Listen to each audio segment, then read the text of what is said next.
Por vezes, enxergamos, mas não vemos. Escutamos, mas não ouvimos. E repetindo e repetindo e repetindo. Não pensamos, só agimos e deixamos de sentir. Mentalcast. Pense nisso.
Saudações. Bem-vindos a mais uma edição do nosso Mentalcast. Hoje nós vamos repetir a nossa série Diálogos, mais um videocast. Meu nome é Luiz Geraldo Benetton, sou médico psiquiatra, analista junguiano, pós-graduado em Medicina do Trabalho e bacharel em Filosofia. Hoje nós vamos receber uma das pessoas mais capacitadas em ergonomia do nosso país. É o meu amigo, o professor Carlos Maurício Duque dos Santos. O Carlos Maurício, ele é designer industrial, engenheiro de produção e ergonomista sênior da Associação Brasileira de Ergonomia, mestre e doutor em engenharia de produção com ênfase em ergonomia de produtos e processos de produção pela Poli, USP e Unip, e diretor técnico da DCA Ergonomia. Muito boa noite, Carlos, e muito obrigado por estar aqui com a gente. Boa noite, doutor Benetton. É um prazer estar aqui contigo, já que nos conhecemos nos bancos acadêmicos, agora nos bancos de consultoria. Exatamente. É um imenso prazer estar aqui falando de ergonomia, que é a minha praia, né? Há 44 anos eu faço ergonomia nesse país e já trafeguei aí por vários modelos de empresa, tipos de empresa, processos de produção. Muito e bom. Agora, com a pandemia, nós estamos cada vez mais sendo solicitados em função dessas problemáticas no trabalho em casa ou híbrido, né? Estou à sua disposição. Muito bom. Carlos, vou chamar você de Duque, como você é conhecido. Eu gostaria que você começasse a sua apresentação expondo a abrangência e a relação no assunto da ergonomia do aspecto físico, cognitivo e organizacional, a entrelaçamento desses ângulos de abordagem. Por favor. Perfeito. Uma boa pergunta e um bom início para a gente explicar esse contexto da ergonomia. Então, a ergonomia tem uma definição clássica da ergonomia que fala que é adaptar o trabalho ao homem. Mas não é só isso, né? A gente tem uma definição de ergonomia bem mais abrangente, que ela envolve não só a questão da adaptação do trabalho ao homem, mas para que homem e para que contexto. Então, nós temos toda uma estratégia, né, na ergonomia para se avaliar as condições de trabalho, que é multiprofissional. A ergonomia sempre foi feita no mundo inteiro aplicando os conceitos multiprofissionais. Por quê? Porque ela é uma ciência sociotécnica. E como ciência sociotécnica, ela envolve as questões dos processos de produção das ciências exatas, envolve também os processos mentais, físicos e biopsicossociais dos trabalhadores.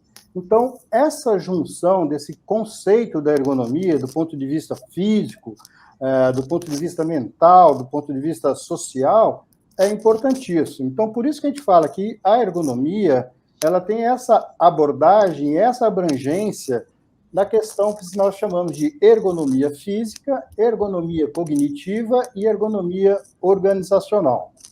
A ergonomia física, ela trata basicamente das questões da saúde física do trabalhador, as questões das dimensões antropométricas do trabalhador. Para quem não sabe o que é antropometria, as dimensões antropométricas é a questão das dimensões do corpo humano. Estatura, tamanho dos membros superiores, inferiores, flexões, né, rotações que estão envolvidas no trabalho. Então, isso está relacionado à ergonomia física. Depois, nós temos também a questão da ergonomia cognitiva. A questão da ergonomia cognitiva é uma questão eminentemente mental, ou seja, como o indivíduo processa suas informações no cérebro para poder tomar decisões e realizar as suas atividades na tarefa. Então, nós temos esse aspecto cognitivo no ser humano e que não é só a questão cognitiva que está envolvida, ela está envolvida também e correlacionada com a questão emocional, com a questão psíquica do indivíduo. Então, por isso que quando se fez a redação da NR 17 de ergonomia, adotou-se um termo, né, aqui no Brasil, que nós chamamos de adaptar as condições de trabalho às características psicofisiológicas dos trabalhadores, né? E, claro, além da questão física, da questão cognitiva, que trata desses processos mentais, como eu acabei de falar, nós também temos que considerar as questões da organização do trabalho, que nós chamamos de ergonomia organizacional. Essa questão da organização do trabalho, ultimamente, ela tem sido extremamente relevante. Por quê? Os processos de trabalho, com a Revolução Industrial, com a indústria 4.0, com a sociedade 5.0, que nós estamos vendo que está chegando, né, no mundo e chegando já aqui no Brasil, Essas questões da Indus 4.0 e da sociedade 5.0, que é totalmente a automação, a digitalização, né? Você fazer atividades cyberfísicas, ou seja, interações cyberfísicas nos processos produtivos, tanto num processo de fábrica, né, de manufatura, que nós chamamos de indústria de manufatura, quanto nos ambientes também administrativos, seja ele uma loja, seja ele um banco, um call center. Então, essa abordagem da ergonomia, nesses três aspectos, ou nessas três abrangências, elas estão intimamente interligadas, né? Não se pode dissociar uma coisa de outra mais. Aqui no Brasil, nós tivemos um equívoco muito grande de fazer ergonomia quase com exclusividade física, preocupado com a cadeira, preocupado com a postura, preocupado com um acessório, um apoio de pé. Não adianta só fornecer mais essas coisas. Por quê? O indivíduo não é só físico. O ser humano, ele além de ser, né, racional, ele é um ser extremamente emocional. Ele é regido muito mais pelas emoções do que pela razão. Sem dúvida. Então, exatamente em função dessa percepção, que desde a fundação da ergonomia na Europa, em 1949, que se cunhou esse termo de ergonomia, ergo de trabalho, nomia do estudo do trabalho, desde esse princípio, nessa reunião onde foi criado esse termo ergonomia, já tinha essa abrangência multifocal, física, cognitiva, organizacional, e levando em conta os aspectos psíquicos do indivíduo no trabalho, né? Então, esses três aspectos, na realidade, eles são complementares. Se eu faço ergonomia física e não faço ergonomia cognitiva e nem a organizacional, eu estou fazendo só 1/3 da ergonomia. Isso. Então, essa complementariedade desses três aspectos, né, eles se integram, se interagem. Caso contrário, não se resolve o problema na sua totalidade, pois não adianta trocar o mobiliário ou não adianta só mexer na organização do trabalho. Você tem que fazer todos. Se você mexe a organização do trabalho, mas o mobiliário está incorreto, o indivíduo vai ficar desconfortável do mesmo jeito. Ele vai ter constrangimentos posturais, vai ter fadiga muscular por um problema do mobiliário. E isso vai afetar o desempenho dele. E, consequentemente, esse desempenho está relacionado à questão cognitiva dele. Então, é uma situação complexa da ergonomia. Portanto, ela tem que ser feita por especialistas. Não adianta mais a gente querer fazer ergonomia só com um fisioterapeuta, ou só com um engenheiro de segurança, ou só com um médico do trabalho. Nós temos que fazer uma ergonomia com especialistas em ergonomia. Por isso que já no Brasil, há mais de 20 anos, tem cursos de especialização de ergonomia. Cursos de 180 horas, para as pessoas capacitadas trabalharem com isso, para poder entender as problemáticas dessas 3 áreas de atuação da ergonomia, e, a partir daí, se estabelecer um diagnóstico para identificar os riscos ergonômicos e, a partir desse diagnóstico de identificação dos riscos ergonômicos, se fazer um plano de ação para que a ergonomia possa ser implementada de forma correta e eficaz para a empresa e para o trabalhador. Perfeito. Então, é nesse contexto que a gente entende essa abordagem da ergonomia e essa orientação para as empresas e para os profissionais de ergonomia, que o trabalho tem que ser multiprofissional. Tem que ter a visão multiprofissional, senão eu não resolvo toda a complexidade do problema da ergonomia no trabalho. Me fala uma coisa, Duque, a NR17, como é que ela vai ser implantada? O que as empresas vão ter que fazer para seguir a NR17? Tá. A NR17, para aqueles que não conhecem, é uma norma regulamentadora do Ministério do Trabalho que foi instituída no Brasil em 1990. E essa NR, a versão da NR17 de 1990, ela acaba de ser revisada. Ou seja, em outubro do ano passado, com entrada em vigor agora em janeiro de 2022, a NR17 revisada, a nova NR17 revisada, e em função também da nova NR1, que é a mãe das NRs agora, a NR1 ela estabelece um critério para que todos os riscos no trabalho eles tenham que fazer gestão. As empresas têm que fazer a gestão dos riscos no trabalho.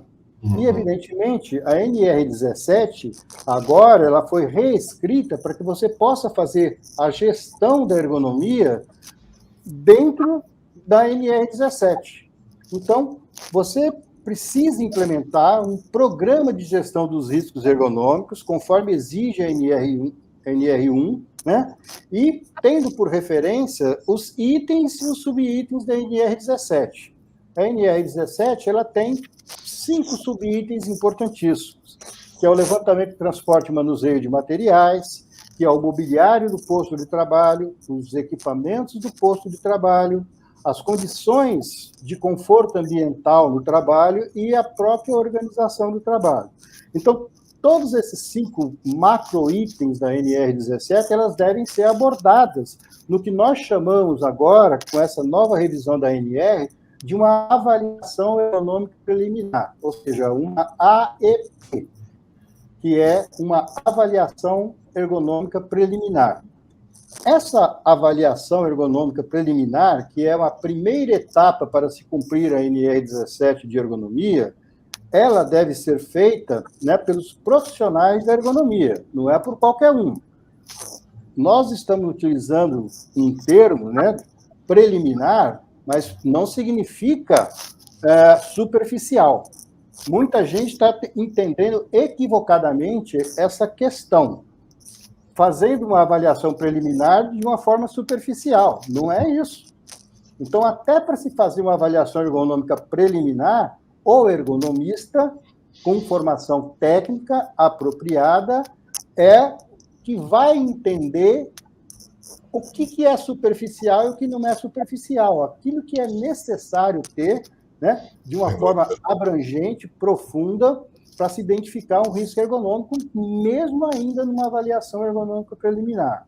Então, neste momento, a NR17 ela estabelece para que se faça inicialmente uma avaliação ergonômica preliminar, e quando você não consegue identificar o risco ergonômico, ou não ficou muito claro o risco ergonômico numa avaliação preliminar, o ergonomista teve dúvidas, ou o engenheiro teve dúvida, ou o médico teve dúvida, ou um fisioterapeuta teve dúvida, ele é obrigado a fazer uma análise ergonômica do trabalho.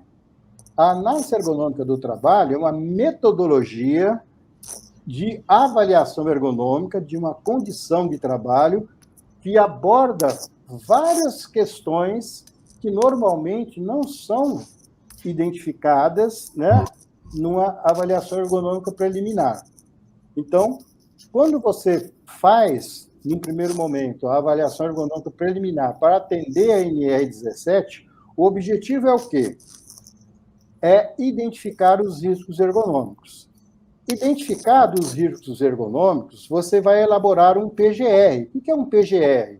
O PGR é um programa de gerenciamento de riscos ergonômicos. Eu chamaria de um PGRE, Programa de Gerenciamento dos Riscos Ergonômicos. Então, novamente, né, frisando, o profissional tem que entender de gestão também, senão ele não consegue gerenciar os riscos ergonômicos. E o PGR é uma exigência da NR1 que estabelece o GRO. O GRO é o gerenciamento dos riscos ocupacionais, que foi determinado agora pela NR1, que também entrou em vigor recentemente. Então, não é mais qualquer um que pode fazer uma avaliação ergonômica ou pode fazer um trabalho de segurança do trabalho. Tem que ser especialista. E a partir, então, desse programa de gerenciamento de riscos, né, se elabora um plano de ação para adequação das condições de trabalho baseadas na identificação dos riscos que você fez na avaliação ergonômica preliminar, né?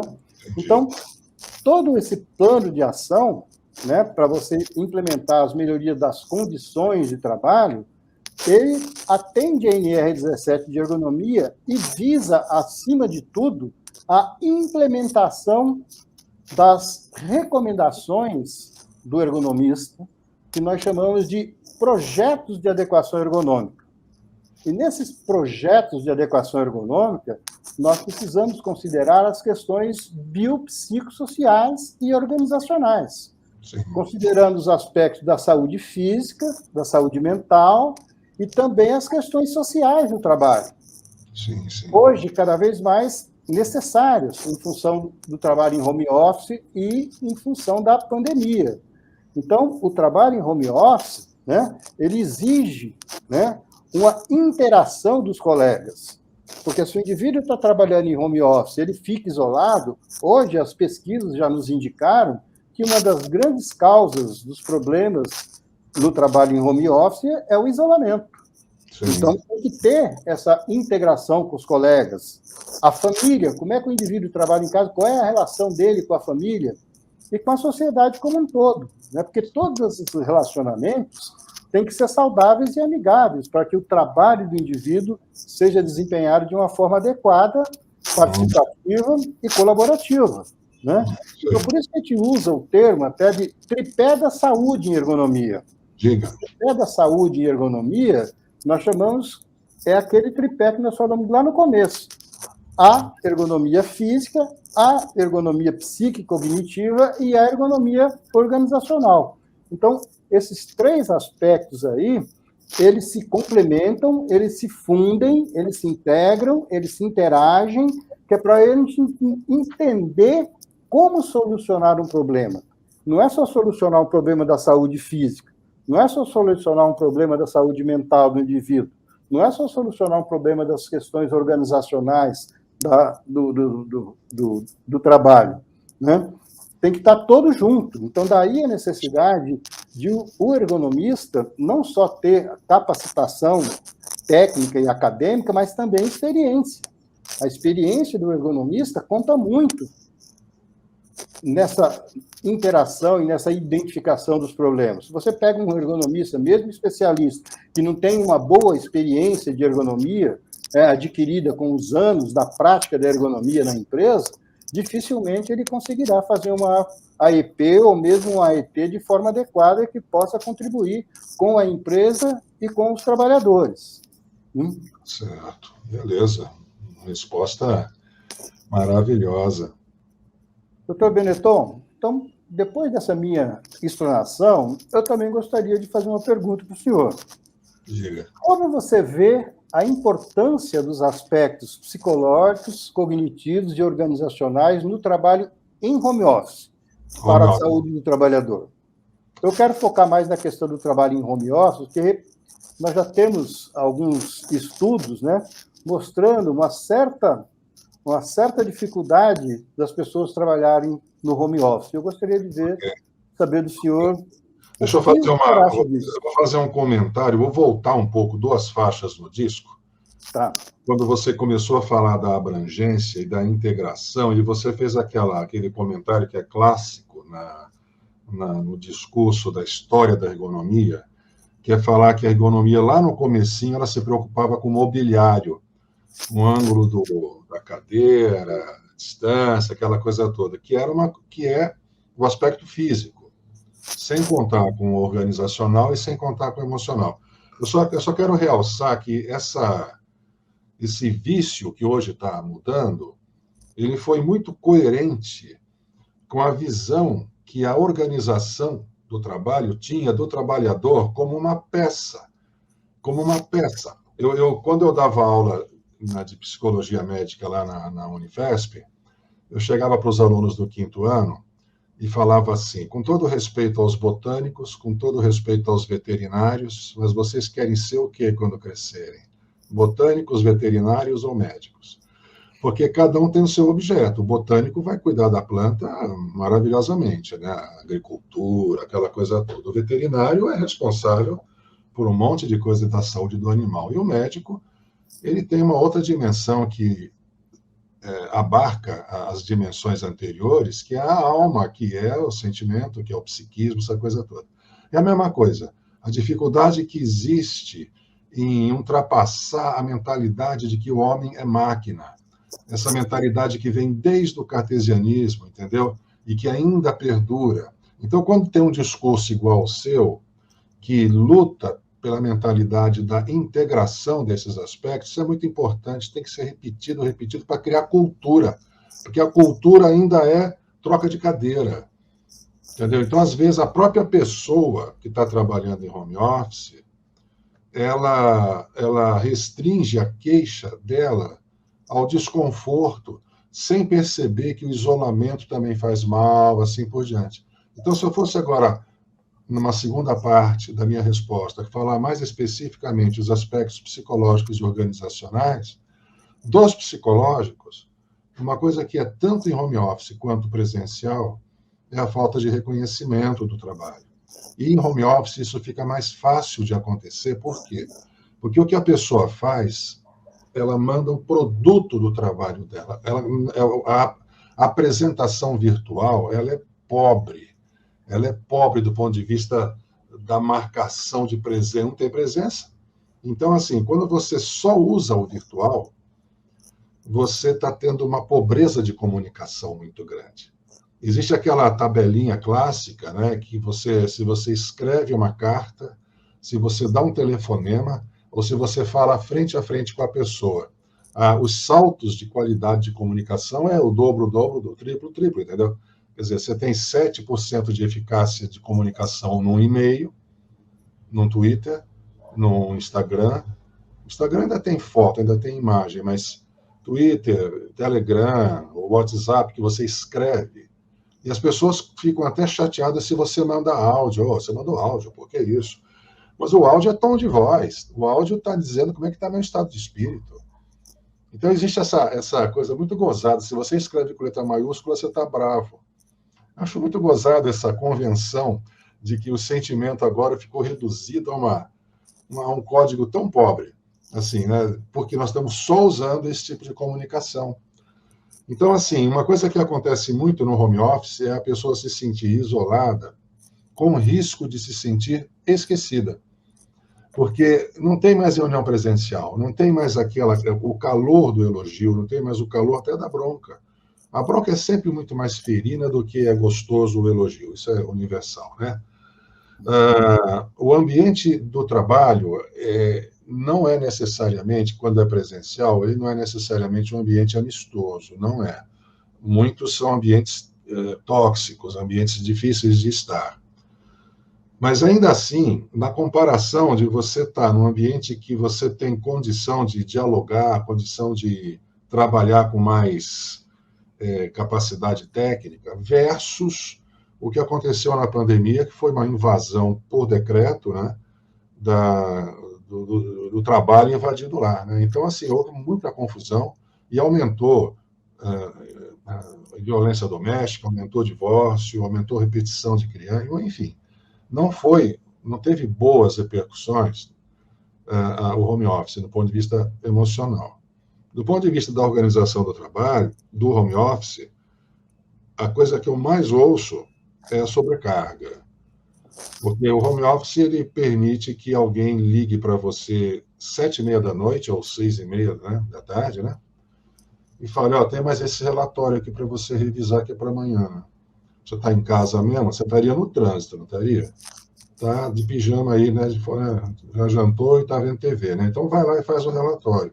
Então o que aconteceu? As pessoas ficaram super sobrecarregadas e isso foi, assim, uma tônica da minha audição, da minha escuta com os pacientes. Então, a organização do trabalho ela não lembrou que a sobrecarga gera doença, gera adoecimento, gera esgotamento. Começa com esgotamento e abre a porteira para o que você estiver pronto para adoecer. Então, assim, essa é a crítica que eu tenho para colocar. A organização do trabalho, ela distraiu esse aspecto. Claro que também tem um aspecto ergonômico geral, tratando também da parte física, que parece que Depois você vai citar aí uma pesquisa que vai dizer isso.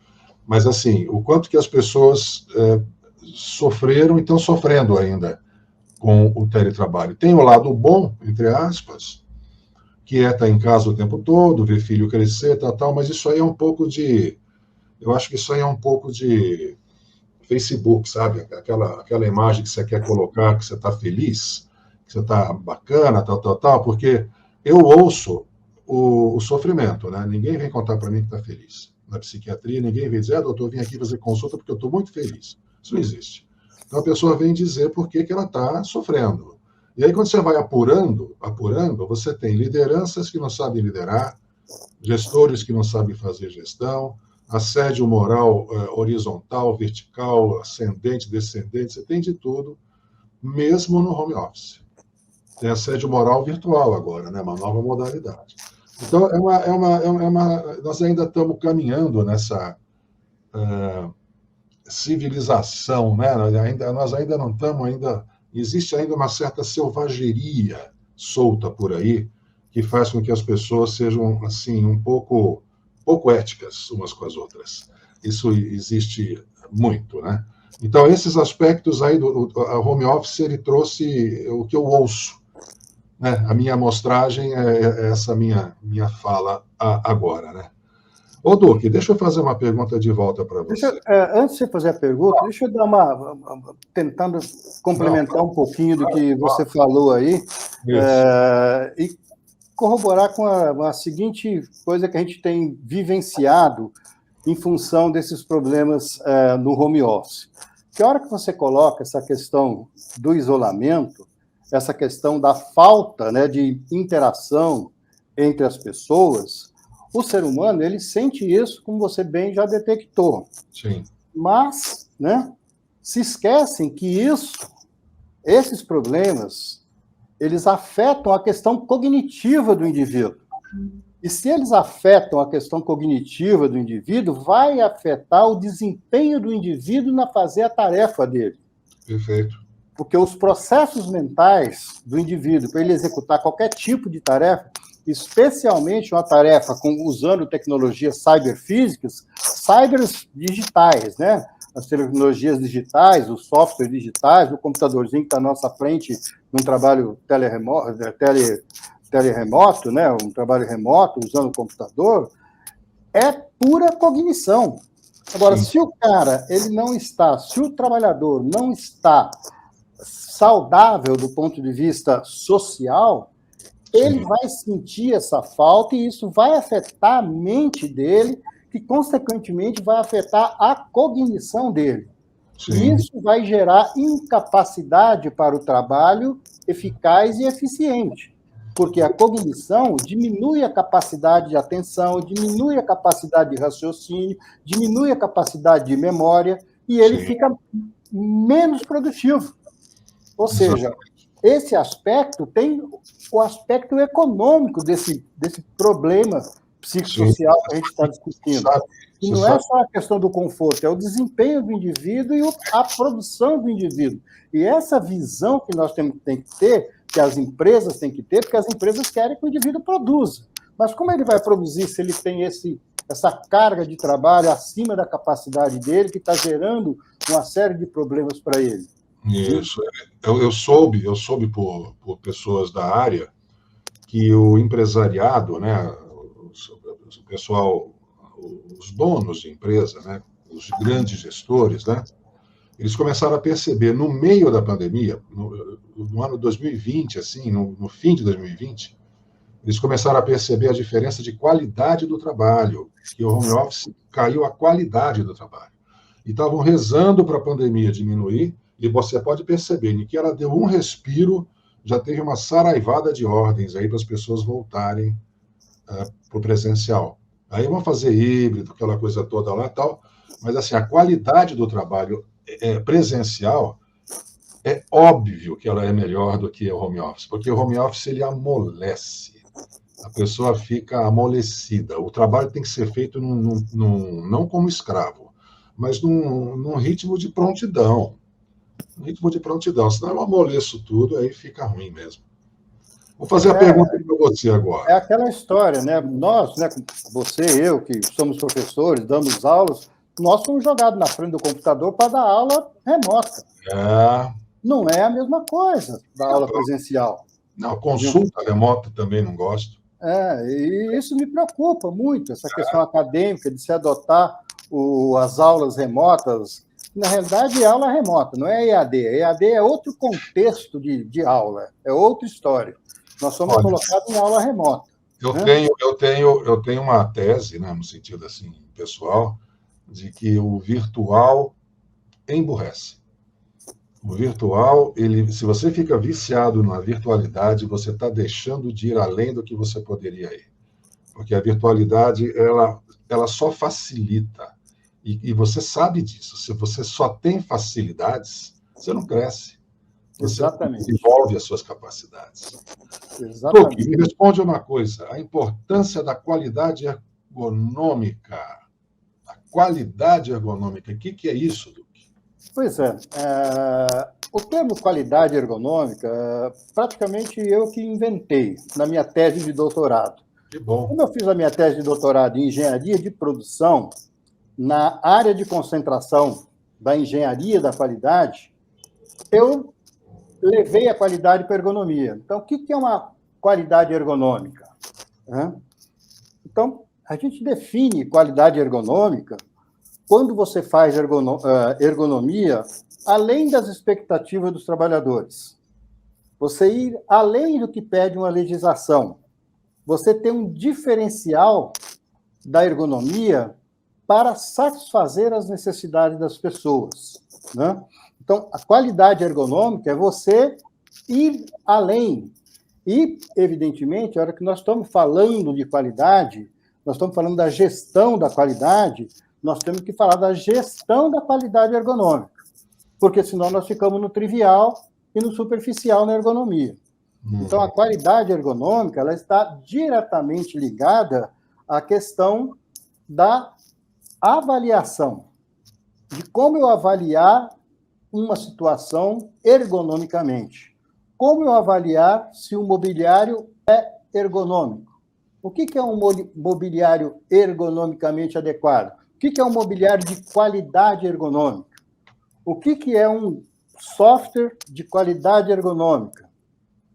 Hoje, o termo qualidade em ergonomia e no design, que é a minha formação inicial, nós estamos falando de produtos com boa usabilidade. Usabilidade é a facilidade no uso, segurança no uso, né? Conforto no uso, percepção do trabalhador no uso ou do cliente ao usar um produto. Então, a qualidade ela vem da percepção de quem usa e de quem faz, né? Se eu estou fazendo ergonomia, qual é a minha percepção de uma boa ergonomia? Minha percepção de uma boa ergonomia é quando eu satisfaço a necessidade do trabalhador e a necessidade da empresa. A empresa que contrata um consultor de ergonomia, ela não está preocupada só com o problema da saúde. Ela está preocupada com o problema da saúde, da segurança e do desempenho do trabalhador. Então, por isso que eu não posso fazer mais ergonomia só com a questão física, só trocando uma cadeira, uma cadeirização. E isso tem um aspecto que, do meu ponto de vista, é crucial. Primeiro, a nossa cultura. A ergonomia entrou no Brasil dentro das áreas de engenharia e design. Final dos anos 80, começou-se a aparecer o quê? Nos anos 70, anos 80. Começou a aparecer o trabalho, né, digital. Entrada do computador nos bancos, entrada do computador nas empresas, né? E com essa entrada da digitalização dentro dos ambientes de trabalho, né, isso transformou a forma de se fazer o trabalho. E, evidentemente, caiu como um paraquedas. Não se conhecia ergonomia, foi colocado dentro das empresas questões extremamente complexas, né? E, a partir daí, começou-se a surgir uma série de problemas especialmente para os digitadores e os trabalhadores bancários. Sim. Então, praticamente, aqui no Brasil, a NR17, a ergonomia na segurança do trabalho, a ergonomia na saúde no trabalho e da Constituição, através da legislação trabalhista, veio em função de uma exigência dos trabalhadores bancários e dos trabalhadores da Dataprev, porque eles estavam ficando adoecidos com as famosas e conhecidas lesões por esforços repetitivos, Sim. que mais tarde começamos a chamar também de distúrbios osteomusculares relacionados ao trabalho, as DORTs, né? E a hora que se deparou com isso dentro das empresas, né, no próprio INSS, com os afastamentos, os médicos do trabalho tendo que afastar a pessoa porque estava com LER, com DOT, etc., nós começamos a achar que para resolver o problema da LER-DOT era questão de mobiliário. Então, começamos a mobiliário e postura. E na nossa legislação ficou com esse viés, porque as pessoas não conheciam ergonomia na sua profundidade. Nos cursos de medicina do trabalho e de engenharia de segurança do trabalho, tem 30 horas aulas de ergonomia. É nada. Para quem conhece ergonomia, é nada. Não dá para saber ergonomia com 30 horas. E hoje eu ainda vejo associações de profissionais defendendo que engenheiro de segurança pode fazer uma boa análise ergonômica. Eu sou categórico. Não pode porque não sabe. 30 horas não é o suficiente para fazer um trabalho de ergonomia, nem para o médico, nem para o engenheiro. Sim. Por isso que eu defendo que a qualidade ergonômica tem que ser feita por especialista em ergonomia. Como em engenharia de segurança, tem que ser feito por um engenheiro de segurança. Como a medicina no trabalho, tem que ser por um médico que estudou medicina do trabalho. Não é qualquer ortopedista que pode ser médico do trabalho. Porque tem outros fatores envolvidos que as pessoas desconhecem, se não tem essa formação específica. E com a ergonomia, eu defendo a mesma coisa. Tá? Então, a qualidade ergonômica, para se fazer, por exemplo, uma AET, uma avaliação ergonômica preliminar, não é para ser feito de forma superficial. Sim. Portanto, o profissional responsável pela gestão da ergonomia deve, no mínimo, ser um especialista. Principalmente, ou preferencialmente, certificado pela ABERGO. A ABERGO, Associação Brasileira de Ergonomia, ela tem um critério de certificação do ergonomista brasileiro, que é um critério internacional, porque ela é associada à IEA, International Ergonomics Association. E, para ela se associar à IEA, ser aceita no mundo inteiro, o ergonomista ser aceito no mundo inteiro, ele tem que seguir todos os parâmetros de certificação da IEA. E aqui no Brasil nós temos isso. Então, tem muita gente fazendo ergonomia aí por aí, creio eu que até mais de 90% de quem faz ergonomia, além de não ter especialização, não tem a certificação da ABERGO. E isso é complicado. Então, a minha recomendação para as empresas é contratem profissionais especialistas e, principalmente, certificados pela ABERGO. Porque é uma garantia que a empresa tem de fazer um trabalho de ergonomia de qualidade. Né? Então, tanto uma AET quanto uma AEP, né, para ter boa qualidade, uma boa identificação dos riscos ergonômicos, precisa ter conhecimento mais aprofundado. Não dá para fazer uma gestão da produção se você não estudou produção. Como é que você vai fazer gestão se você não estudou produção? E nas especializações de ergonomia, tem aulas de processos de produção, tem aulas de gestão da produção, como tem aula também de biomecânica, tem aula também de psicologia do trabalho, para ter essa visão macro e abrangente, para que o especialista saia com essa visão multiprofissional e multidisciplinar, e, evidentemente, não para por aí. Ele tem que se aprofundar com conhecimentos mais específicos, mais detalhados, principalmente da questão da segurança do trabalho, da organização do trabalho, que fazem todo esse bojo, né, de um trabalho de um ergonomista sério, competente, para fazer um trabalho de qualidade para uma empresa de qualidade, que quer qualidade de vida para os seus trabalhadores, qualidade de saúde para os seus trabalhadores e também a qualidade para os seus produtos que ela está fazendo. Né? Muito bom. Então, a minha pergunta, para a gente poder ir complementando toda essa situação complexa que é a ergonomia no home office, eu gostaria de saber quais são as queixas de sofrimento no trabalho que você já recebeu ou recebe com mais frequência em seu consultório na pandemia, que estão relacionados ao trabalho em home office ou no trabalho remoto, como que... Olha, deixa eu só fazer voltar uma faixa no disco, como eu disse aquela hora, que é ressaltar uma importância de um aspecto aí, que é o seguinte: o que eu vou responder agora é uma série de relatos, né, que poderiam estar minimizados, poderiam estar pela metade na intensidade, na frequência, se os ambientes antes fossem ergonômicos.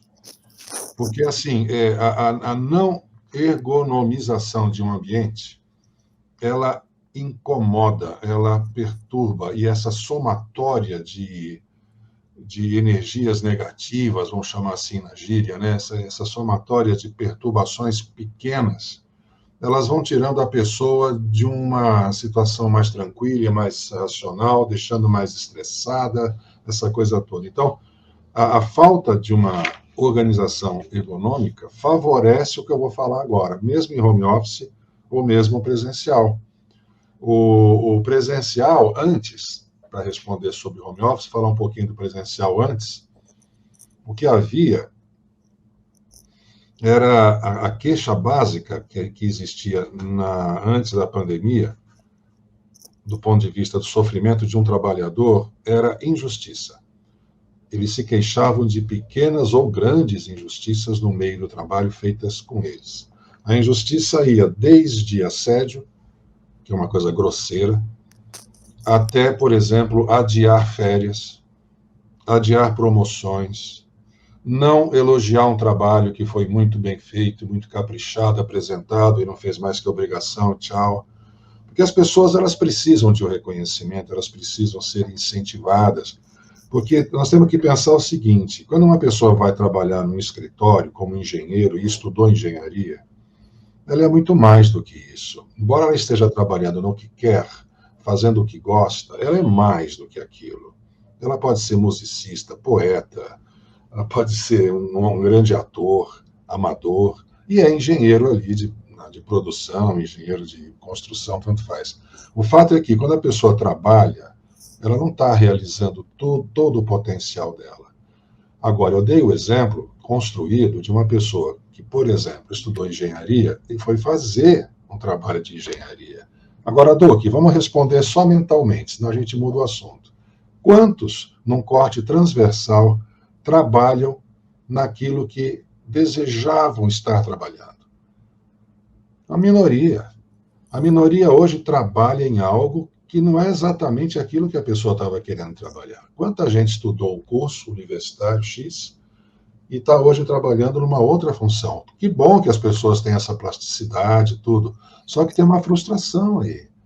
Tem uma coisa que a pessoa fica carregando como: eu não estou realizando aquilo que eu queria ser, que eu ainda continuo querendo. Então, isso é um grande fator de sabor. Quando você passa para o home office meio que enclausura a pessoa numa função que ele vai ficar ali. Como é que ele vai ser? Como é que ele vai mostrar força? Como é que ele vai mostrar criatividade só por PDF? Entendeu? E o virtual, é aquilo que eu falei, o virtual é pobre. Uma reunião de 7 pessoas virtual, mas é o 10% da energia que rola se essas 7 pessoas estivessem em torno de uma mesa, brigando, batendo a mão na mesa, expondo, aumentando a voz, aquela coisa toda, para fazer um exercício de imposição do que eu estou querendo mostrar, tudo mais. No virtual, essas coisas até ocorrem, mas elas não têm uma força que me satisfaz, que tem de volta para mim.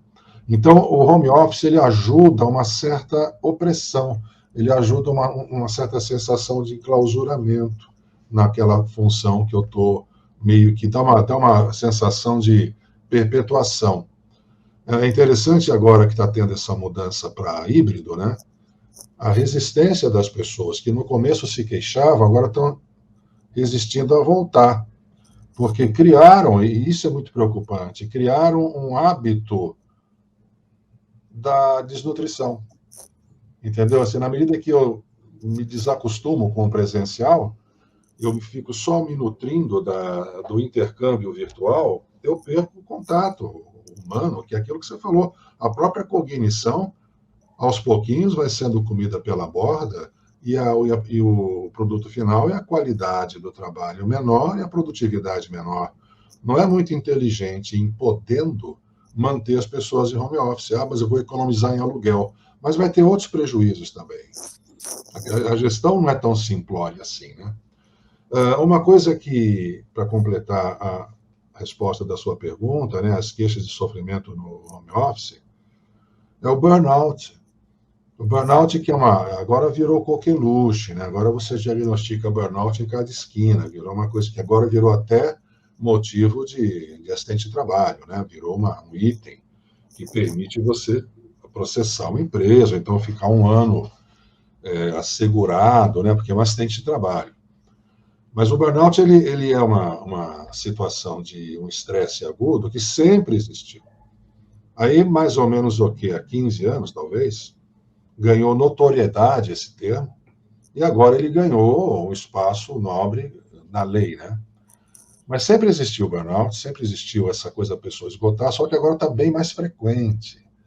E o burnout ele vem muito a cauda do cometa da sobrecarga, mais pequenas injustiças. Porque se eu sou sobrecarregado, mas eu sou muito bem recompensado pela sobrecarga, eu até peço mais um pouco de sobrecarga, porque a recompensa vai ser melhor. Eu até me entrego. Agora, o problema é a sobrecarga, mais a injustiça. Isso aí é o que eu vejo com muita frequência, e é uma questão organizacional, você vê? É uma questão que gera problemas emocionais, porque a questão organizacional, ela explora e não recompensa do ponto de vista emocional o suficiente. Então, isso aí é o panorama nosso. Agora, aquela afirmação que eu fiz no comecinho. Na medida em que haja uma organização ergonômica, todos esses males aí dividem por dois. A intensidade deles se dissolve porque a pessoa está sendo recompensada de outro lado. Claro que não é só a cadeira, não é só a distância da tela, não é isso. Isso é muito além disso. Tudo aquilo que você falou, e eu dei uns toques também. Se houver essa organização ergonômica, o adoecimento emocional diminui. Isso é uma afirmação óbvia, não é uma tirada de gênio. Se o ambiente é favorável, favorece uma boa evolução, né? É por aí que eu penso. Então, só para dando uma contribuição aí, eu tenho participado de muitas lives, não só aqui no Brasil, mas também fora do Brasil, e uma dessas lives feita com o pessoal de Portugal, da Espanha, da França, me falaram uma coisa que eu fiquei assim, pasmo, mas está dentro desse contexto que você colocou aí. Uma das principais reclamações de alguns trabalhadores de uma determinada empresa que fazem serviços de rua, tipo nossa Sabesp aqui, coisa parecida, é a questão da invisibilidade do indivíduo para a empresa. O indivíduo se sente invisível, não só no trabalho presencial, porque ele está lá na rua, ele está dentro de um bueiro, fazendo uma determinada tarefa, as pessoas não veem ele. E, evidentemente, não vendo, não valoriza. Né? Essa coisa que você está colocando aí. Então, essa invisibilidade desse trabalhador dentro do bueiro, trocando um cabo elétrico, trocando uma manilha de tubulação, né? Está igual do home office. Porque no home office o cara está lá nas quatro paredes dele. Ele está invisível para a empresa. É o que você fala, o pessoal só vê o PDF dele. Não vê o rosto dele, não vê o choro dele, não vê a cara de nervoso que ele está, a cara de ansioso que ele está, a cara de raivoso que ele está. Então, não tem essa percepção da sensibilidade humana que esse indivíduo está mostrando quando ele faz a tarefa. Então, nós temos um conceito na ergonomia, quando a gente vai avaliar um trabalho de um uma atividade qualquer numa fábrica. Dentro do contexto da usabilidade na ergonomia, que eu já aplico isso há algum tempo, é observar o trabalhador, especialmente as suas expressões faciais, na hora que ele está fazendo a tarefa dele. As expressões faciais dele registram muito bem a sensação que ele está tendo, em função da percepção que ele tem do trabalho que ele está realizando. É isso aí. Essa expressão facial dele, quando ele não está te vendo filmar, ele não está te vendo fotografar, você está de longe observando como é que ele faz. Tá?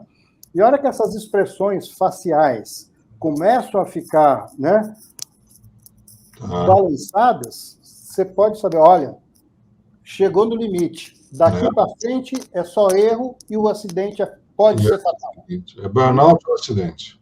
Exatamente. Eu tenho uma passagem muito curiosa dessa que você falou do invisível. Você falou, eu me lembrei, fora do contexto, mas eu vou citar aqui porque é muito curioso. Realmente existe um exército de invisíveis, não só porque estão em home office, mas são essas pessoas que são trabalhadores, que você não percebe eles na rua ou em outro lugar, mesmo na empresa. Eu estava no meu consultório há algum tempo atrás. Meu consultório era uma sala num sobrado que dava para uma janela para a rua. E eu cheguei num determinado horário de manhã no consultório, eu tinha que fazer uns telefonemas antes de ir dar aula lá na Unifesp. E aí, quando eu pego o telefone, não tem energia. Eu acho que eu não lembro do celular, se eu estava com ele ou não, só sei que eu precisava ligar no telefone fixo. E não tinha energia. E aí apareceu um pessoal que lida com energia elétrica. Quem são? Da Eletropaulo, né? Essa coisa, né? Bem em frente ao meu consultório, no lado de lá da calçada, eles subiram no poste lá, mexeram. Daqui a pouco deu linha no meu telefone. Eu fiz os meus 2 telefonemas e saí para dar aula em tempo de não chegar atrasado. Para ir dar aula, eu tinha que atravessar a rua e continuar andando mais um quarteirão na direção do caminhão da Sabesp. Aí o que eu fiz? Eu mirei lá num determinado rapaz que estava enrolando o fio, eles tinham terminado. Eu falei, moço, ele olhou para mim e eu falei, muito obrigado pelo seu trabalho. Graças a ele eu consegui dar o telefonema que eu tinha que dar. Ele ficou me olhando de uma forma atônita, não acreditando que alguém agradeceu ele. Alguém agradeceu esse cara, porque ele deu a luz no bairro de volta e ninguém agradece. Você vê uma coisa, a Organização Mundial de Saúde, ela fez uma pergunta uma vez, sabendo a resposta. A pergunta era provocativa. Qual é a categoria de profissional no mundo que mais salva vidas? Todo mundo falou, é médico, é enfermeira, essas coisas. Não é. É o engenheiro do saneamento básico. Esse é o cara que mais salva vidas no mundo, porque ele faz ali, não precisa nem explicar o resto. Agora, eu nunca lembrei de ligar para a Sabesp para dar bom Natal pro cara, meu. Entendeu? Porque ninguém agradece essas pessoas. Elas são até notáveis, tal, mas tem esse grau de invisibilidade. Agora, você pega o trabalhador comum, que não é diretor da Sabesp, não é o engenheiro-chefe, pega o trabalhador comum. É uma pergunta que fica no ar, né, Duque? O quão invisível cada um de nós é? Isso é uma pergunta chatinha para ficar atrás da orelha, que é muito importante isso aí. É muito bom. Duque, na legislação trabalhista em relação ao home office, como é que fica isso? Tá. A legislação trabalhista, na realidade, ela se aplica também ao home office, né? Sei. O indivíduo, ele está executando um trabalho na sua casa. Então, ele é funcionário da empresa e está na sua casa.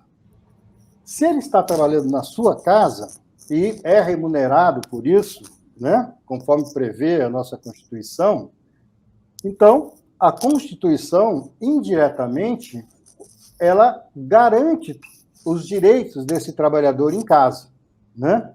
E a empresa também tem todos os seus deveres a cumprir para atender a legislação trabalhista com o trabalhador na casa dele. Então, daí a necessidade de se fazer uma análise ergonômica do trabalho no home office. Como que o indivíduo está trabalhando em home office? Sim. Então, se você está em casa, esse período de pandemia todo, 2 anos e pouco já, durante todo esse tempo, 2 anos trabalhando nessa condição, a empresa precisa fazer uma análise ergonômica no home office. Já teve tempo, né? Por que isso? Porque a identificação dos problemas vai surgir com os afastamentos, vai surgir com a ida dos trabalhadores, dos médicos, dos psiquiatras, dos psicólogos, né? E isso vai dar um alerta também aonde? No INSS e nos sindicatos.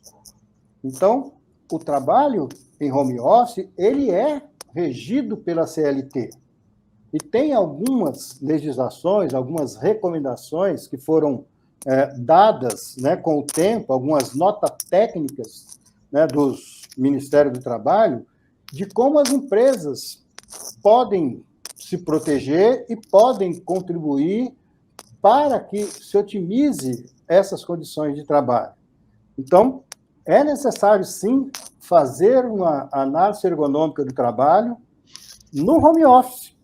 Sim. Eu mesmo já estou fazendo algumas para algumas empresas, especialmente de call centers. Você tem call centers com 10, 15 mil funcionários, 20 mil funcionários, 40 mil funcionários, e a grande maioria deles, pelas informações que a gente tem, pelo menos os 30%, 40% desses trabalhadores foram para casa, né? Mas não levaram o seu mobiliário, não levaram o seu computador, não levaram a sua cadeira, não levaram o seu canto, trabalham com ruído, trabalham com as crianças dentro de casa, trabalham com o cheiro da comida, com o barulho do vizinho, com o avião que passa aqui na minha cabeça. Eu moro perto do aeroporto, você sabe onde que é Moema, né? Então, todos esses riscos que tem na casa da gente, no lar da gente, são riscos que os trabalhadores de home office estão expostos, né? Não tem, às vezes, uma boa iluminação, o ruído não é adequado. Nós, aqui em Moema, quem mora mais para perto do aeroporto, a cada 30 segundos, de manhã e no fim da tarde... Eu já morei na rota, é terrível. Então, é muito complicado.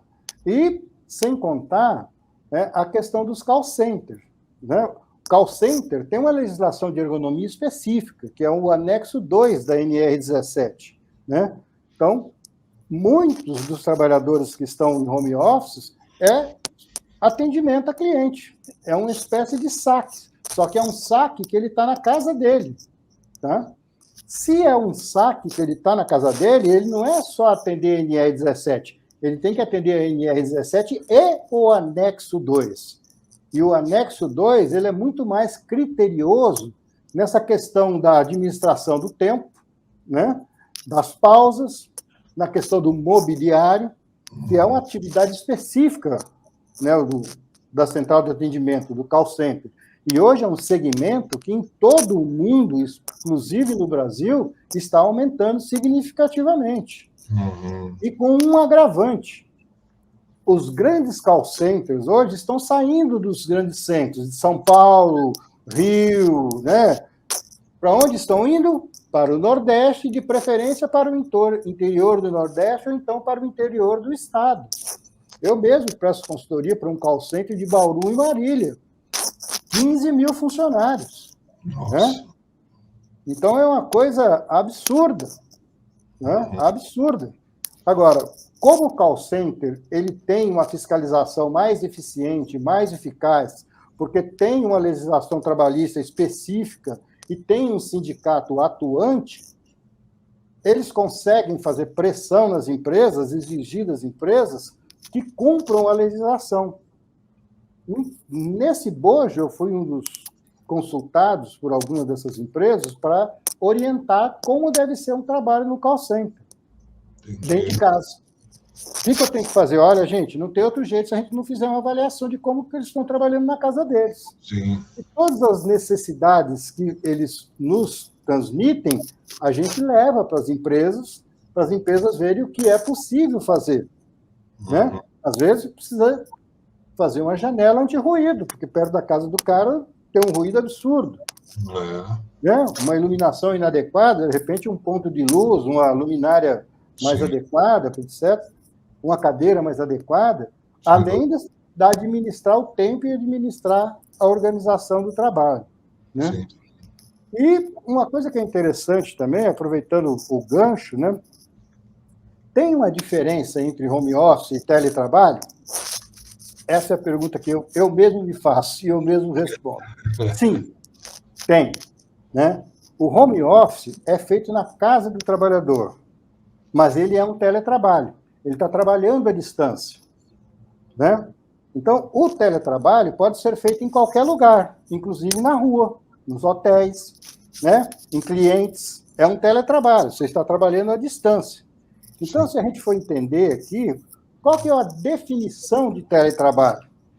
Por incrível que pareça, tem uma lei, a Lei 13.467, de 13 de julho de 2017, com a nova reforma trabalhista, no seu artigo 75b, diz claramente: considera-se teletrabalho a prestação de serviços preponderantemente fora das dependências do empregador, com a utilização de tecnologias de informação e de comunicação que, por sua natureza, não se constitui como trabalho externo. Né?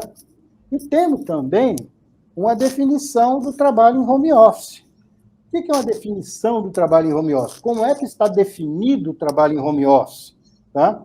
Essa definição do home office eu peguei de uma fonte, né, de um livro chamado Segurança e Saúde do Trabalho no Contexto do Teletrabalho, da Escola Nacional de Administração Pública, editado em 2021, ou seja, do ano passado. Então, definiu-se o home office como sendo, né, uma modalidade de trabalho, podendo ser qualquer tarefa manual ou utilizando equipamentos digitais, computadores, né, que seja realizado em domicílio e que necessite de instrumentos de informação e comunicação. Então, é uma das modalidades do teletrabalho, né? Então, deixa muito claro isso. E isso é a primeira definição oficial, pública, né, com referência bibliográfica, do trabalho em home office. Legal. E, claro, tem outras modalidades, né, de trabalho à distância, né? Trabalho em escritório satélite, trabalho em telecentros ou teleatendimentos, trabalho móvel, que o indivíduo está na rua, visitando o cliente, etc, etc. Então, todo esse complexo mundo do trabalho das pessoas fora, não está dentro da empresa, são complexos. Todos eles precisam ser analisados. E uma grande quantidade de empresas, elas só fazem análise ergonômica das atividades de escritório, ou então das atividades dos postos de trabalho na fábrica. As pessoas que estão na rua atendendo clientes, fazendo manutenção, etc, etc, são os invisíveis para a empresa. Invisíveis, né? Uhum. Então, eu acho que isso é uma coisa bastante interessante. Muito bom, muito bom. A pergunta é: o que mais ocorreu na quarentena ou na pandemia? Teve outros problemas com as pessoas que estão relacionados ao trabalho remoto ou em home office, do seu ponto de vista como psiquiatra? Vamos lá. Foi uma coisa muito curiosa isso aí, viu? Fazendo uma comparação de antes da pandemia, durante a pandemia, e vamos chamar agora, entre aspas, pós-pandemia. Antes da pandemia, eu percebia que, pelo menos na minha amostragem, o diagnóstico que eu mais fazia para as pessoas que me consultavam, né, que iam lá consultar, tanto homem quanto mulher, tanto jovem quanto mais idosos, era aquilo que na classificação internacional da doença está classificado como F34.1. O F34.1 é a distimia. E uma das definições de distimia, tem duas, mas a que está usado lá é uma depressão leve, subclínica, crônica. Ou seja, a pessoa está sempre um pouco deprimida, sempre um pouco para baixo, ó a vida, ó azar. aquele personagem lá da Hanna-Barbera, lá, das nossas infâncias, né? Aquele personagem que sempre reclama, tá sempre, nada tá bom. Então, isso aí era muito, mas muito comum na clínica que eu atuava e o que eu percebi. Então, eu chovia esse diagnóstico nos meus prontuários. F34.1, era um atrás do outro. Aí começou a pandemia. E com a pandemia veio o medo, veio a perda das pessoas, realmente muitas mortes, sempre tinha alguém com algum parente no hospital, essa coisa toda, e tantos faleceram, a gente que faleceu em série, da mesma família. Foi sério, muito sério. Então, o que podia dar isso aí? Não era mais a distimia, não era F34.1, agora era F32.2, que é a depressão.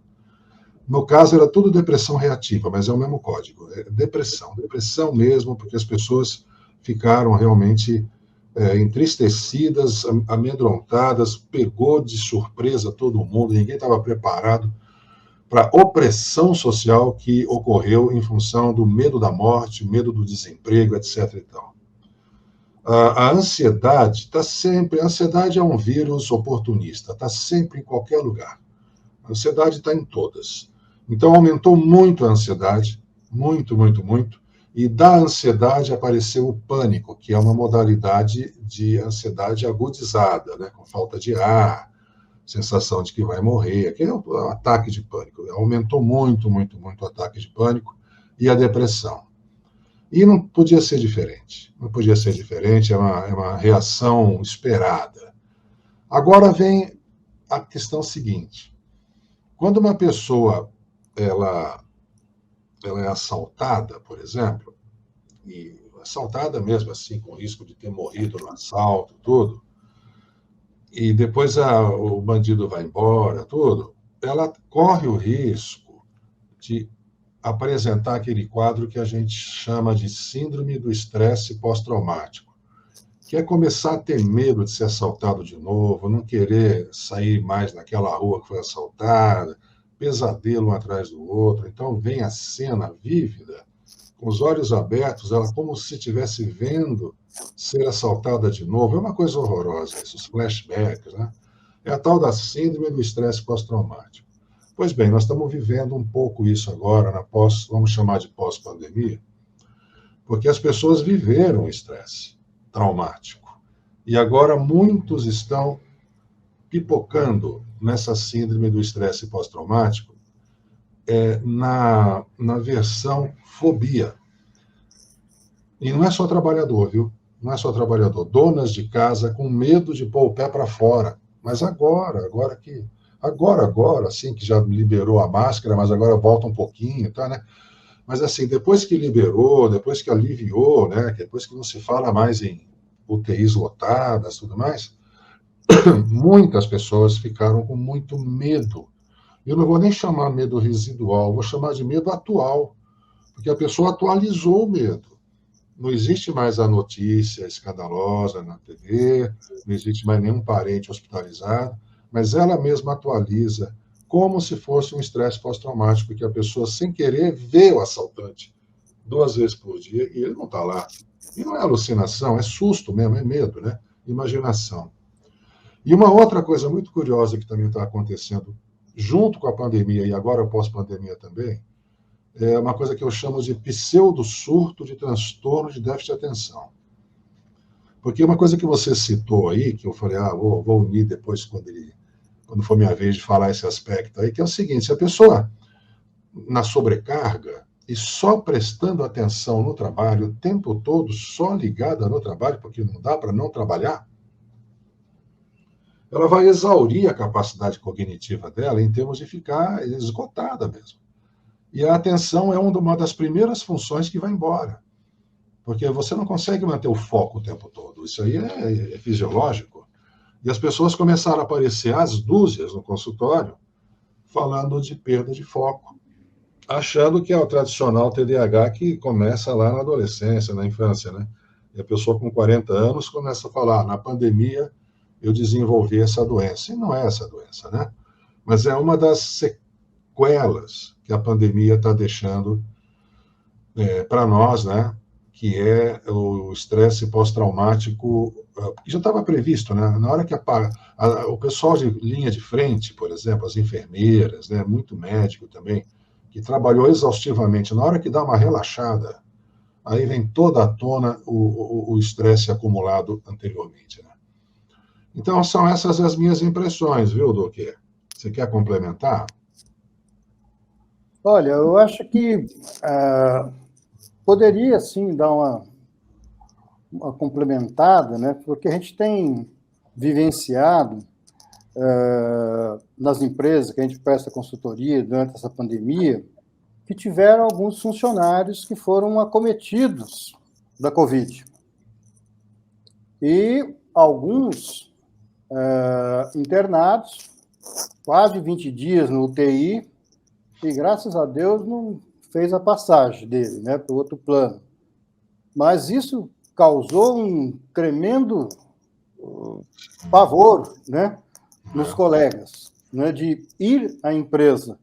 Porque os trabalhadores de escritório, esses, evidentemente, ficaram nos seus home office.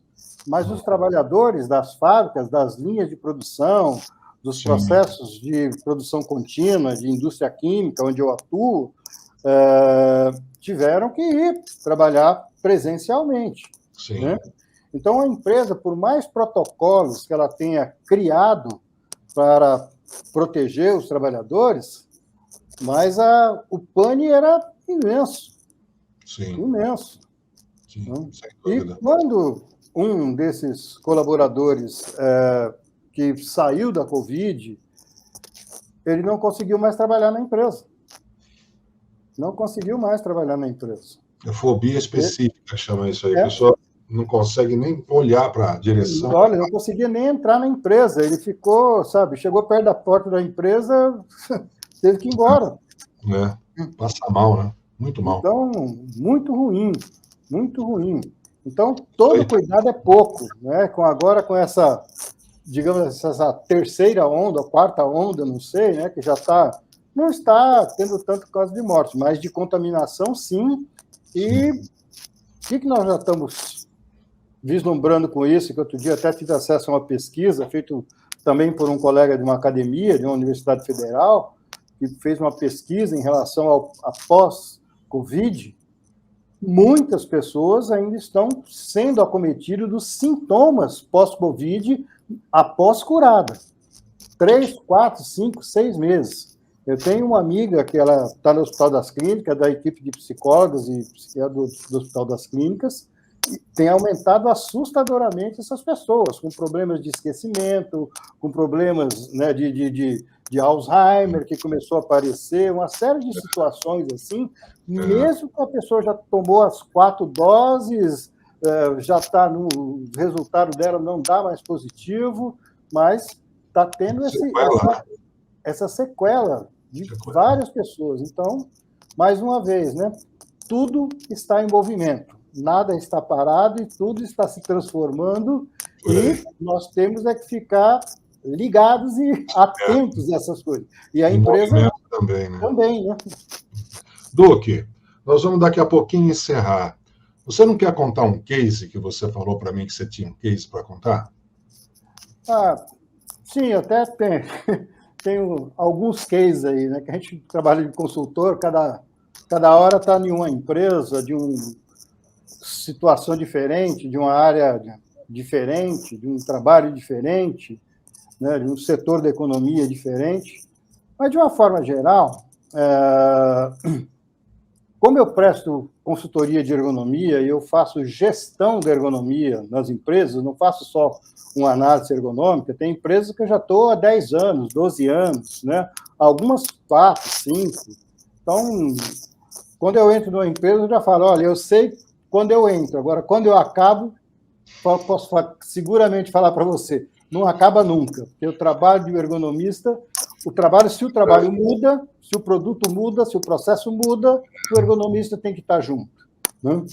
Então, fazendo um apanhado de uma forma geral de ergonomia, a minha contribuição em relação a um case, né, seria de uma empresa onde eu já estou há mais de 10 anos, né, onde eu faço essa gestão, e mostrar como é que nós estamos fazendo essa gestão de ergonomia nesse processo da pandemia. Então, logo que começou a pandemia, né, me lembro que a última vez que eu fui nessa empresa foi no dia 17 de março de 2020.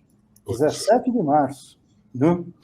Depois dessa data, não voltei mais lá. E na semana seguinte, claro, professor, não precisa vir. Mas aí, no mês seguinte, em abril, professor, nós vamos ter que fazer alguma coisa aqui. Aí eu perguntei, mas o quê? Ele falou, professor, o senhor é que vai ter que me responder. Eu falei, olha, gente, então nós estamos entrando num processo diferenciado, que não é comum, não tem receita de bolo, não tem nenhum estudo de caso para a gente se referenciar, então nós vamos ter que criar um processo diferente de como nós vamos fazer ergonomia para trocar o nosso programa de gestão de ergonomia, trocar o nosso ProErgo, o nosso programa de gestão de ergonomia. Então, o que nós sugerimos? Primeiro, criar equipes setoriais, tanto do administrativo quanto de fábrica, porque não dá para você fazer ergonomia de home office com as pessoas, mesmo algumas presentes na empresa, né, com grande quantidade. Não dá para você fazer uma palestra para 40, 50 pessoas. Então, montamos grupos setoriais, preferencialmente os grupos que já tinham implementado a ergonomia, que já estamos lá há mais de 10 anos, né? Então, criamos essas equipes setoriais para nós fazermos reuniões quinzenais ou mensais, dependendo da complexidade, para orientar as pessoas nesse trabalho remoto e também no trabalho presencial. E como elas estavam fazendo ergonomia num trabalho presencial e como fazer ergonomia num trabalho remoto. Então, a primeira coisa que eu estabeleci foi ministrar treinamento de ergonomia específico para o trabalho em home office, para as lideranças e colaboradores, funcionários dos vários escalões da empresa, inclusive a nível de diretoria e presidência, que eles também trabalham em home office, né? Especialmente abordando e dando dicas para a manutenção da saúde física e mental e para o convívio social, com os colegas do trabalho e com a família. Então, nessas reuniões semanais ou quinzenais, a estratégia foi essa. Dos problemas operacionais que nós fazíamos presencialmente, passamos a fazer remotamente, com os líderes dos grupos, com os responsáveis pela ergonomia de cada setor, né? Primeiro, com esses treinamentos. Tá? E fomos mapeando, né, quais eram as principais dificuldades que as pessoas estavam tendo no trabalho remoto e no trabalho presencial, com essa quase, digamos assim, um funcionamento da empresa de processo contínuo, por exemplo, que não pode parar, não pode desligar, não fecha, trabalha 24 horas por dia, porque não dá para você desligar um forno, porque se você desligar o forno, você perde o forno, né?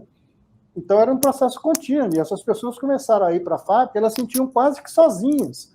4, 3, 2 pessoas numa área imensa. A indústria química é imensa. Sim. Então, além desse problema do isolamento, que não era físico, né, em função do home office, mas era físico em função da pouca quantidade de pessoas que tinham para trabalhar e também da pouca quantidade de pessoas que iam nos lugares se socializar, por exemplo, no restaurante, nos cafés, na sala de jogos, né? Sim. Então, percebemos o quê?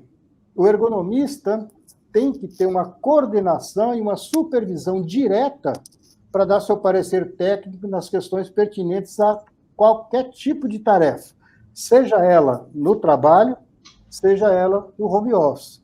No trabalho, como é que a gente fazia? Eles filmavam o que estava acontecendo, se mudou um processo, mudou um produto, filmava todinho, me mostravam o filme, me enviavam o filme, eu analisava o filme, depois eu entrevistava os trabalhadores em função do que eu percebia ou identificava no filme, já que eu não poderia ir lá, até porque eu era, ou ainda, considerado grupo de risco, mais de 60, né, diabético, aquela coiseira toda, não podia ir lá. Então, era através das câmeras digitais, do seu celular, do celular do trabalhador, que ele filmava, me mostrava o problema e eu ali orientava. Tanto o trabalho na fábrica quanto o trabalho dos escritórios. E uma coisa que a gente teve que fazer foi exigir um suporte mais eficaz e frequente do RH da empresa, do médico do trabalho, do engenheiro de segurança, do psicólogo do trabalho, que algumas empresas têm no RH, né? Uhum. Esse suporte para dar o apoio para essas pessoas, né? E interagir com essas pessoas com mais frequência, né? Não precisar esperar que o trabalhador vá lá no consultório do médico, se ele está sentindo alguma coisa, ou ligue para o médico, não. Vamos criar uma sistemática do pessoal do SESMIT entrar em contato com as pessoas. Como eu de ergonomia fazia minhas reuniões quinzenais ou semanais, sugerir para os médicos, sugerir para os engenheiros fazerem a mesma coisa para identificar, né, essas necessidades, né? E criamos uma coisa que eu já tinha feito, né, nessas empresas, é implantar um negócio que eu chamei de Play. Eu chamei, não. Quem chamou de Play isso foi um pesquisador norueguês que criou esse termo Play. O que é o Play? O Play é um momento de descontração no trabalho, né? Exato. Esse momento de descontração ficou quase como se fosse uma happy hour. Só que era uma happy hour 10 horas, uma happy hour 3 horas da tarde, Sim. onde todos, né, se interagiam pela internet, se conversavam, faziam um lanche, né, tomavam café, tomavam suco, né, tinha alguns que preparavam os quitutezinhos diferenciados, né, não dava para compartilhar os quitutezinhos, mas o convívio, né, dessa forma foi muito saudável, né?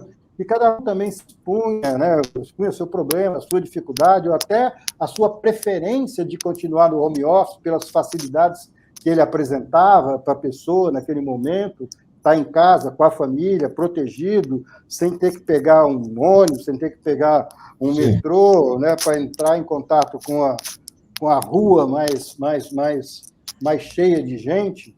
Então, muita gente, nos primeiros momentos da pandemia, digamos assim, no primeiro ano, né, achou isso uma maravilha, mas depois isso se transformou e começou a ficar quase que meio uma coisa maçante, né? Aí mudamos a estratégia das reuniões, mudamos os horários das reuniões, entendeu? Começamos a criar outras alternativas para as pessoas conversarem entre si com a gente, né?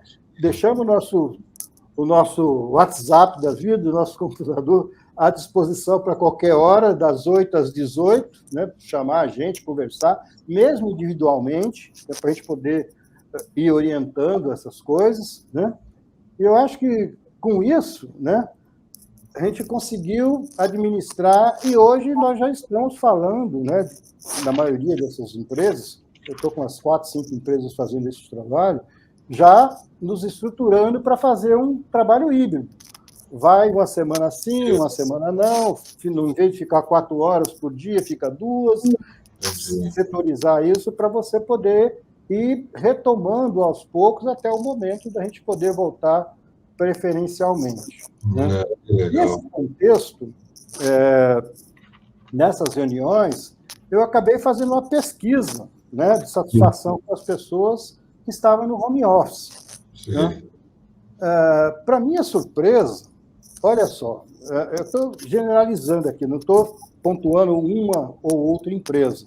De uma forma geral, as questões da ergonomia física, as maiores problemas que a gente teve que fazer intervenção ou uma aquisição, 43%, né, aliás, 35% achou que as cadeiras estavam ruins, entendeu? 15% achou que o notebook estava ruim.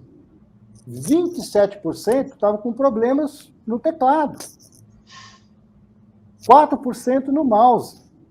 Suporte para notebook, quase ninguém tinha. Quase 60% não tinha suporte para o notebook, para ele ficar na altura correta, ter a imposição de mão adequada, para não ficar com o braço flexionado, nem com o pescoço dobrado. Né?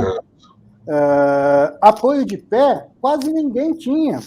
O apoio de pé é um complemento, é um acessório ergonômico que não é necessário para todos, mas para pessoas com estatura inferior a 1,65 m, a gente recomenda o apoio de pé, porque as mesas são altas. As mesas, né, das estações de trabalho têm 72, 75.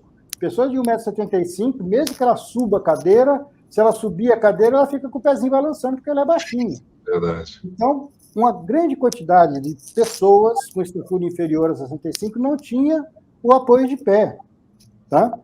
E nessa pesquisa também, perguntamos, né, quais são os aspectos positivos, quais são os aspectos negativos, né, ou as vantagens, né, de um trabalho home office. Né? Os aspectos negativos de maior frequência, né, a tal da indefinição do horário de trabalho, né, possibilidade de excesso de carga ou de sobrecarga de trabalho. Né? Alguns se sentiam isolados, né? E maior probabilidade de distrações em casa. Tá? E, claro, a perda da privacidade. Né? O cara liga o computador e ele está mostrando a casa dele. Né? Como positivo, a economia de tempo, de transporte, alimentação, redução do estresse por conta do transporte, o estresse devido à entrada no transporte coletivo, um metrô, um ônibus, um trem, né? Então, o estresse era muito grande para ir, o medo de entrar nesses horários, né, de entrada e saída de trabalho dentro desses transporte coletivo, né? Mas, em compensação, tá, tinham mais independência de horário. Com o tempo, eles foram ganhando maior independência de horário, foram aprendendo a administrar o horário, né? E muitos, evidentemente, gostaram da questão do proximidade da família, né? Então, tive acesso também a uma pesquisa feita pelo próprio LinkedIn, que fala que 39% dos entrevistados sentem-se solitários. Pesquisa LinkedIn. 30% se queixaram de estresse ocasionado pela ausência de momentos de descontração junto aos colegas de trabalho.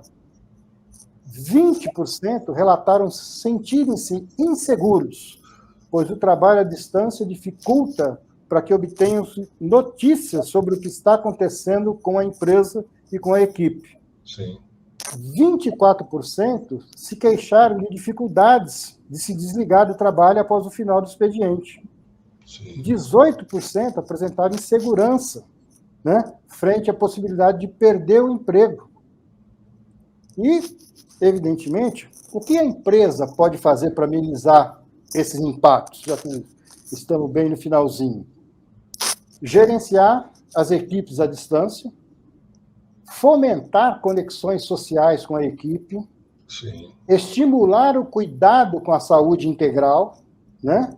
Sim. Disponibilizar todo o suporte para a execução da atividade, suporte de coisas físicas, suporte de procedimentos operacionais, orientações técnicas, né, decisões importantes, criar e manter canais de escuta sobre o trabalho e sobre os sentimentos que ele está tendo durante esse momento, né? Manter a comunicação de forma transparente, dar feedbacks e alinhamento de expectativas pessoais e de equipe, e até mesmo da empresa, estimular o cumprimento de uma jornada de trabalho flexível, sim, na rotina de trabalho, né? E agora, a última, são 8 dicas para trabalhar no home office. Tá. Invista em um ambiente adequado, melhorar uma iluminação, proteção do ruído, né? Ter um ambiente sem distrações, né, para que você consiga trabalhar melhor, sem se distrair. Trabalhar num local silencioso, o silêncio é importante, principalmente quando você está usando o computador, né? E principalmente também tem uma conexão de internet estável, de preferência remunerada ou paga pela empresa, né? Fazer um planejamento das suas tarefas do dia a dia ou da semana para ver como é que você consegue ser mais produtivo ou mais flexível em função da sua necessidade e criar uma rotina de horário. Rotina de horário é fundamental para que você mantenha a sua organização e a sua sintonia com a empresa e com os colegas. E fazer os intervalos periódicos naquilo que eu denominei de preferencialmente de play. Né? Muito bom. Eu queria deixar aqui uma frasezinha que eu li também de um colega numa dessas lives, que é lembrar que nada é fixo, nada é permanente, tudo está em constante movimento. Precisamos nos olhar, nos conhecer para uma melhor assimilação e adaptação do novo e navegar nessas ondas da vida. E algumas ondas são bastante turbulentas. É verdade. Não é isso que eu queria deixar aqui para vocês. Que maravilha, rapaz. Aproveitar aqui para agradecer a você pela oportunidade de a gente poder conversar um pouquinho sobre isso. Maravilhoso. Eu já conhecia. Minha paixão é a ergonomia. Eu já conhecia a fera, né? Eu já sabia da sua capacidade imensa de expor com clareza e nitidez todas as suas ideias e tudo mais. Eu quero agradecer muito, muito. Tenho certeza que quem estiver assistindo vai ficar muito enriquecido com tudo isso que você falou. Agradecer de coração, tá certo? E vou dar o meu boa noite, então, agora para as pessoas que estão com a gente, tá bom? Tá Muito bom. obrigado, pessoal. Agradecer mais uma vez o É isso aí. nosso técnico, assistente, que está nos colocando no ar aqui, nos possibilitando esse diálogo cyberfísico aqui. Os bastidores. Muito obrigado, pessoal. Até a próxima semana. Tudo bem para vocês. Obrigado. Valeu. Valeu. Por vezes, enxergamos, mas não vemos. Escutamos, mas não ouvimos. E repetindo, e repetindo, e repetindo. Não pensamos, só agimos e deixamos de sentir. Mentalcast. Pense nisso.